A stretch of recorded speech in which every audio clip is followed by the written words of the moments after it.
Nah, saya cerita sedikit mengenai si Cepat Express. Jadi background-nya bahwa kami ini berdiri tahun 2014. Pada saat kami berdiri memulai usaha, itu kami fokus di social commerce market sebelumnya. Jadi kita fokus di social commerce market. Baru di tahun 2017 dan 2018 kita mengambil inisiatif untuk masuk ke e-commerce market gitu ya. Nah, jadi pada saat periode itu, ini tentunya nanti tim sales yang dibentuk ini berbeda-beda dan strategi juga berbeda-beda. Nah, saat ini dari segi coverage kita sudah menjangkau lebih dari 99,99% sampai seluruh wilayah di Indonesia. Dan kemudian saat ini kami sudah memiliki kurang lebih sekitar 50.000 tim ya pegawai gitu kan ya. Lalu kemudian juga saat ini kami sudah memiliki capability untuk mendeliver lebih dari 1,3 juta paket per hari gitu ya. Dengan jumlah customer melebihi 6 juta customer saat ini yang sudah tergabung dengan kami. Nah, saya bisa bilang bahwa tahun 2014-2015 ini adalah awal-awal di mana kami membentuk tim sales gitu kan ya. Lalu kemudian 2019 kita masuk ke e-commerce dan kemudian 2019 sampai dengan 2022 ini masa-masa di mana kami mengalami pertumbuhan cukup signifikan. Contohnya di tahun lalu kita mengalami pertumbuhan hingga 94% dengan beberapa inisiatif di departemen sales dan juga di departemen commercial.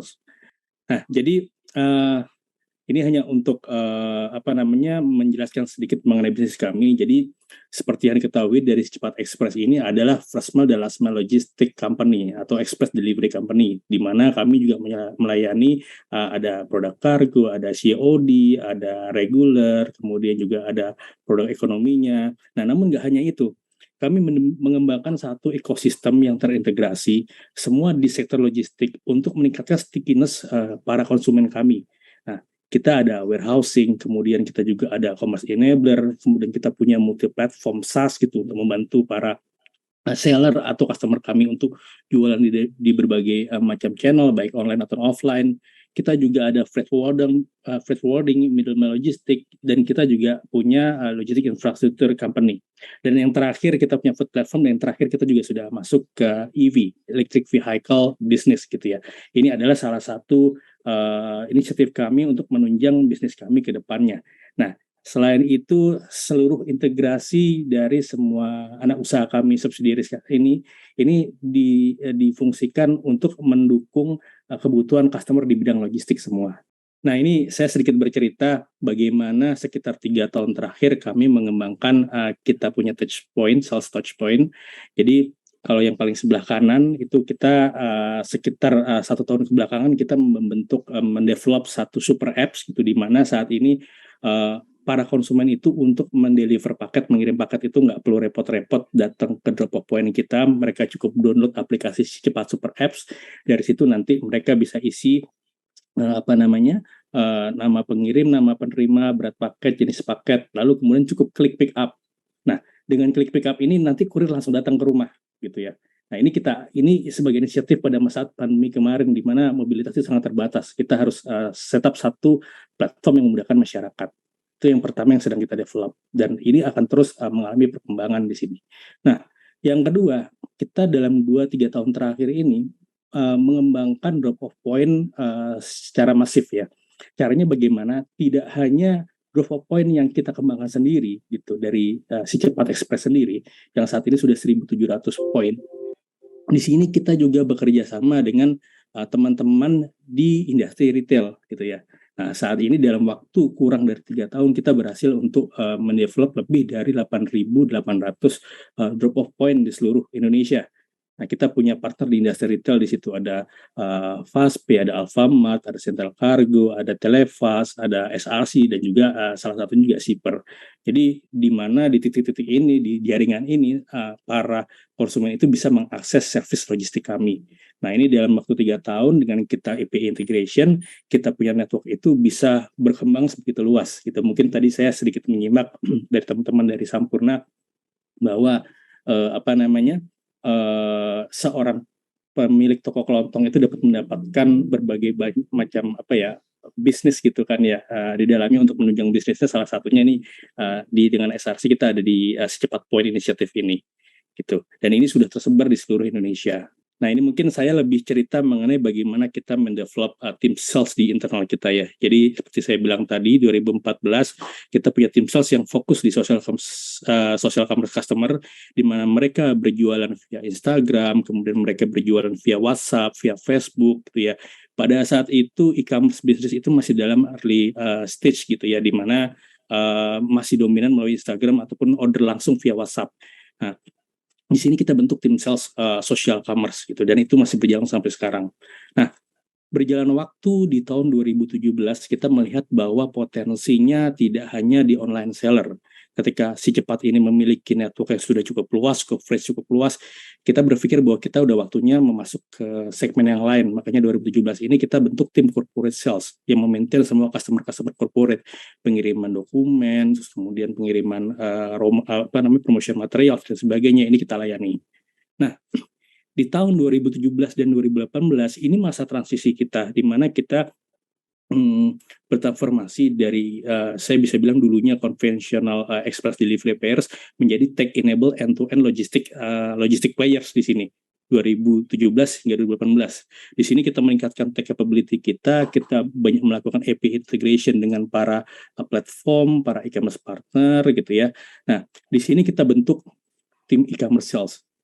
Nah, kenapa tujuannya membentuk tim e-commerce sales? Karena jika bicara mengenai e-commerce, marketplace, dua hal yang kita selalu coba maintain adalah mengenai demand dan supply-nya.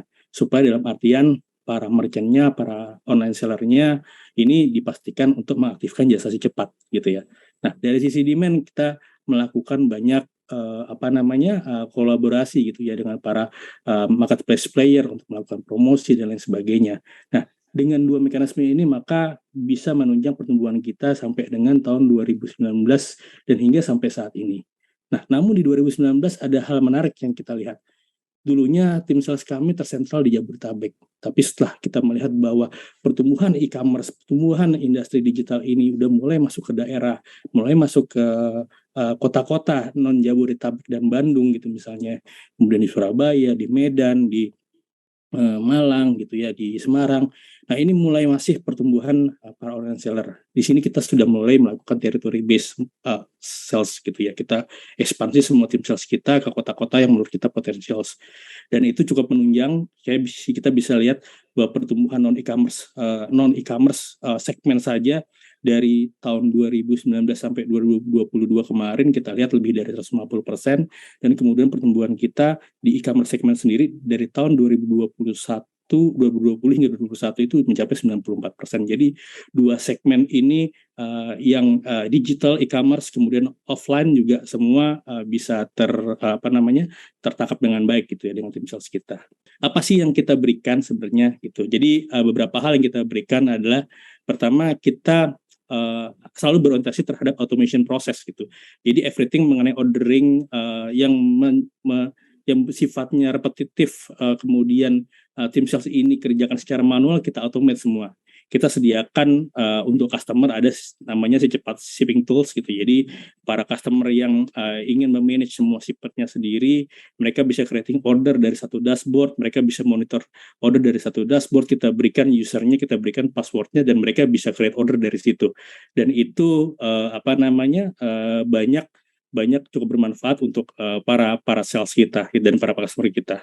Yang kedua, kita juga support API integration gitu. Jadi kita memfasilitasi customer yang platform e-commerce dan kemudian platform lainnya untuk melakukan API integration sehingga semua ordering proses ini bisa dilakukan secara seamless.